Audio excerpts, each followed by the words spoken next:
امروز ما خورشت بامیه درست کنم به برنج عدس به روش خانوادگی خودمون کامون شکل خوریم. شیوزی که سرخ بیست بعدش داریم گوشتش اضافه کنم. این مقدار که گوشتا رو تفت دادیم بهش ربع گوجه رو اضافه میکنیم. ربع گوجه رو بهشون اضافه میکنیم. گوجه اضافه کردیم چون باعث خوشمزه تر شدن خورش میشه. فلفل قرمز، زردچوبه، نمک خورش رو بهتره که آخر سر اضافه کنیم. سر خوابون اونه تا گوجه او کنم. من گوجه او افتیدم مخیم اضافهش کنیم که پخته بود.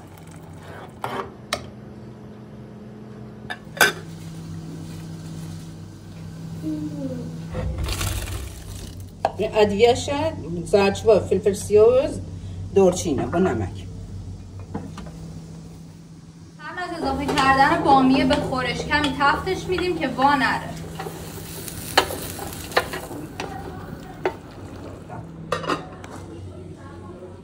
این برنج عدس الان داریم گیریم.